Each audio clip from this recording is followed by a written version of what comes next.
Malacca খুব সুন্দর একটি শহর। মালয়েশিয়ার ভিতরে একটি সুন্দর একটি জায়গা। কুয়ালালামপুর থেকে বাসে চড়ে এখানে আসতে 10 টাকা খরচ হয়, 10 রিঙ্গিত। অনেক গোছানো একটি শহর, পুরো রাস্তায় পেইন্টিং এবং চাইনিজ কালচার এবং রেড গির্জা, নদীর পাশে,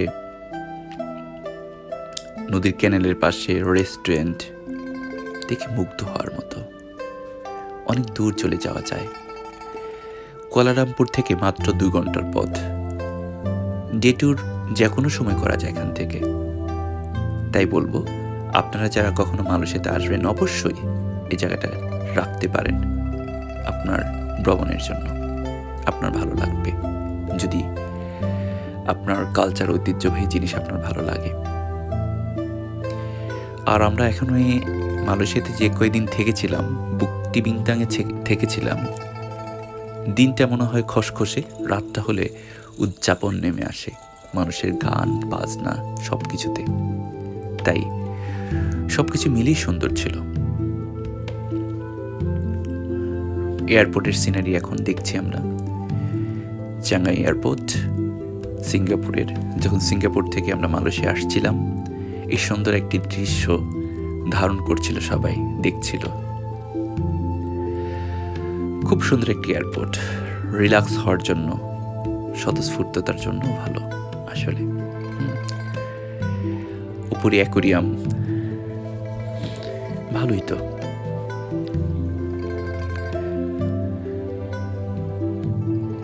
একটা এয়ারপোর্টের মধ্যে প্রকৃতির একটা ছোঁয়া দেখিয়ে দিতে চেয়েছে।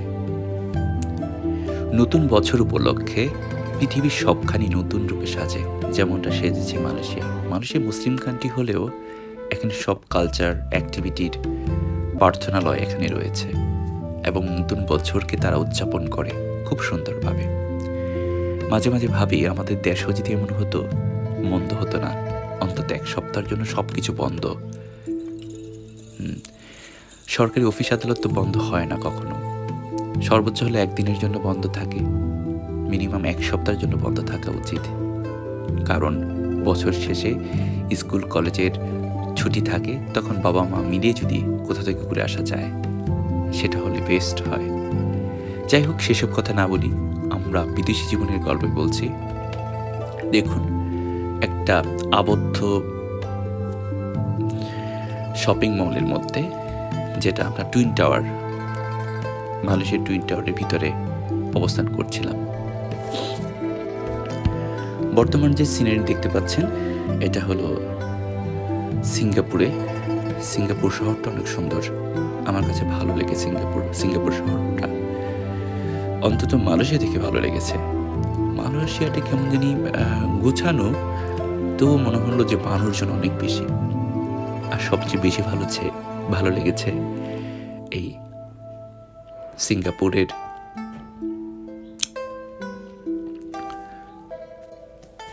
Sentosa island. সান্তোসা আইল্যান্ডের উপর থেকে কত স্বতঃস্ফূর্ত জল দেখা যায়। তবে সিঙ্গাপুর, মালয়েশিয়ার ওয়েদারটা ভিন্ন রকম। এখানে সবসময় নাকি গরম থাকে। আমরা শীতের মধ্যে গিয়েছিলাম, এখানে গরম পেয়েছি, উত্তপ্ত গরম, যেন না শীত না গরম, এরকম একটা আবহাওয়া আছে এখানে।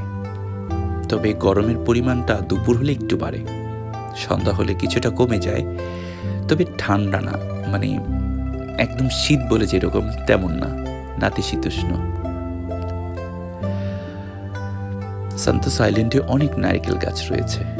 অনেক পর্যটক এখানে আসে উদযাপন করে। আমরা এসেছিলাম মালয়েশিয়া শহর থেকে। এখানে খুব ছোট একটি শহর, কিন্তু গুছানো, ভালো লাগবে আপনারাও যদি এখানে আসেন। সবুজের পাশেই সমুদ্র, দূরে অনেক বড় বড় শিপ দেখা যাচ্ছে। আমরা সবাই জানি যে সিঙ্গাপুর একসময় জেলে পাড়া ছিল। তারা পোর্ট, বিশেষ করে এই নৌ পোর্ট ব্যবহার করে তারা এত ধনী রাষ্ট্র হয়েছে। সবুজ মাঠের মধ্যে আমরা কিছু সময় স্পেন্ড করছিলাম। আসলে ভালোই লেগেছিল এখানে বসে থাকতে। দীর্ঘ সময় বসেছিলাম, প্রায় 2 ঘন্টার মতো ঘাসের মধ্যে শুয়েছিলাম, সমুদ্রের পাশে ঘাস এর মধ্যে। সমুদ্রটা খুব ছোট, এখানে মানুষ উদযাপন করছিল, গোসল করছিল, স্নান করছিল, ঠিক আছে? আর আমরা দেখছিলাম সমুদ্রের পাশে জীবনটাকে। এখন যে জায়গাটা দেখতে পাচ্ছেন সেটা হলো ভিভো সিটি। ভিভো সিটির উপরে আপনার মনেই হবে না যে ভিভো সিটির উপরে গাছপালা সব কিছু লাগানো। সত্যি মনোমুগ্ধকর একটা বিষয়।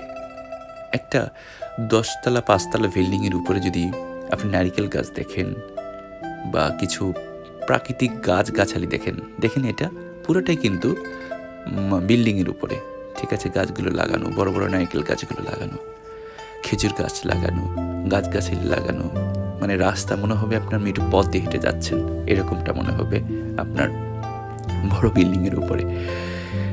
আর রাতের শহরটা সত্যি মুগ্ধ হওয়ার মতো, অনেক লাইটিং হয় এখানে, সময় স্পেন্ড করার মতো, ভালো সময় পার হয়ে যায়। তবে সিঙ্গাপুর অনেকটা একটু কস্টলি, বিশেষ করে মালয়েশিয়া থেকে কস্টলি। মালয়েশিয়াতে আমরা যেহেতু বাজেট ট্রাভেলার, আমরা যে রুম নিয়েছিলাম সেই একই টাইপের রুম মালয়েশিয়াতে কস্ট ছিল প্রায় 12,000 টাকা বাংলাদেশি টাকায় পার নাইট, আর মালয়েশিয়াতে পড়েছিল অনলি 2,000 টাকা, ঠিক আছে? সিঙ্গাপুর যেখানে 12,000 টাকা পড়েছিল। তো এই বিষয়াদি আর কি, খাবার দাবার সব কিছু মিলে সিঙ্গাপুর অনেকটা কস্টলি। মালয়েশিয়াও কস্টলি অতটা মনে হয়নি। মালয়েশিয়াটা অনেকটা মনে করতে পারি থাইল্যান্ডের মতো, এরকম আর কি। তবে আমার কাছে মনে হয়েছে সিঙ্গাপুর, মালয়েশিয়া, থাইল্যান্ডকে যদি আমি বলি, আমি থাইল্যান্ডকেই এগিয়ে রাখবো ঘুরে ফেরার জন্য, বা বলবো যে বাজেটের জন্য। এখানে অনেক সস্তায় যেগুলো আপনি মালয়েশিয়া বা সিঙ্গাপুরের প্রোডাক্ট পাবেন, বিশেষ করে কসমেটিক যদি কিনেন কখনো, মনে হবে এটা থাইল্যান্ড থেকে আসে। তো থাইল্যান্ডটা আমার কাছে মনে হলো যে ফ্লেক্সিবল অনেক সেসব ক্ষেত্রে। সত্যি সন্ধ্যাতে অনেক মুগ্ধ হওয়ার মতো। সন্ধ্যা হলেই দেখা যায় সব কিছু রঙিন হয়ে আছে, লাইটেড হয়ে আছে, ঠিক আছে? অনেক দূরে সেই বিখ্যাত নৌজাহাজের আদলে তৈরি করা সিঙ্গাপুরের যে বিশাল বড় একটা বিল্ডিং রয়েছে, এটার পাশে মানুষজনের আনাগোনাই সবচেয়ে বেশি থাকে। এটা সুন্দর একটা এখানে ঝর্ণা রয়েছে, আমরা কি বে বলে এটাকে সবাই পরিচিত। তো বে কিন্তু একটা মানে কাল্পনিক একটা এনিমেল তৈরি করেছে তারা। এই বেকে দেখার জন্য প্রচুর পর্যটক, এই শহরকে দেখার জন্য বিদেশ থেকে, নানা জায়গা থেকে প্রচুর পর্যটক আসে এখানে ঘুরতে। এবং আমরা ভ্রমণ করেছিলাম সিঙ্গাপুর স্কাইতে। সিঙ্গাপুর স্কাই বিশাল বড় একটা ট্রিপ আমাদের জন্য ছিল। এখানে পার পার্সন কস্ট পড়েছিল প্রায় 6,000 টাকার মতো। ভিতরে অনেক লাইটেড ছিল, অনেক রঙিন, অনেক ধরনের লাইট শো, একটা ছোটোখাটো মিউজিয়ামের মতো। এবং সব শেষে ওখানে উপর থেকে সব সিনারিগুলো দেখা যায়। বিশেষ করে কিছুক্ষণ পর ওখানে আমরা যাব, সেটা আপনি দেখতে পাবেন। তো ভিতরের যে অ্যাকোরিয়ামগুলো বা লাইট শোগুলো ছিল, ওদের কালচারালগুলো এক্সপ্লোর করছিল এখানে, সেটা দেখছিলাম আর কি, তাদের জীবনযাত্রার। এটাই আমরা এখন দেখতে পাচ্ছেন যেটা, সেটা হলো যে সিঙ্গাপুর স্কাই।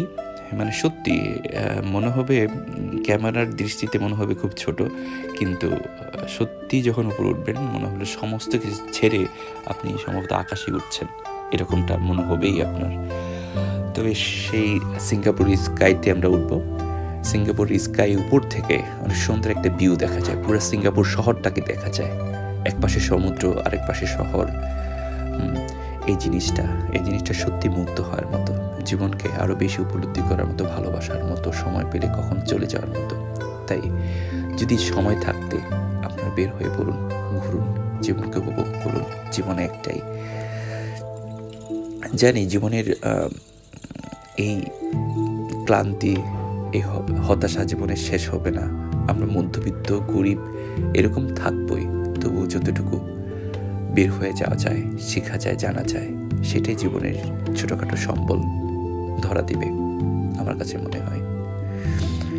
জীবনে পূর্ণতা বলতে কোনো কিছু থাকবে না, পূর্ণতা কোনো দিনই আসবে না আমাদের জীবনে, পূর্ণতা বলতে কোনো শব্দই থাকবে না, ঠিক আছে? সবসময় ঘাটতি থাকবে, এটা থাকবে, এটাই জীবনের অংশ। তো যাই হোক, আপনাদেরকে নিরাশ করব না, নিরাশার গল্প বলবো না কখনো, তো আশার গল্পই বলবো। আপনারা বের হয়ে যান। আর বিশেষ করে আমি বলবো, আমরা যখন বের হই বা ঘুরতে বের হই, সেক্ষেত্রে কিন্তু আমরা নিজেরাই প্লেন বুক করি, নিজেরাই হোটেল বুক করি। হ্যাঁ, ফ্লাইট এক্সপার্ট থেকে করেছিলাম। খুব আগে থেকে একটু টিকিট কাটতে চেষ্টা করি, তাহলে কমে কাটা যায়। আর হলো ফ্লাইট বুকের ক্ষেত্রে এটা করি। আর হলো রুম বুকের ক্ষেত্রেও agora.com থেকে কেনা যায়, আগে থেকে কিনলে কিছুটা কমে কেনা যায়, বা রেট দেখে দেখা যায় কত রেটে কিনবো। যাই হোক, বাই দ্য ওয়ে, সবাই ভালো থাকবেন, সুখে থাকবেন সবাই।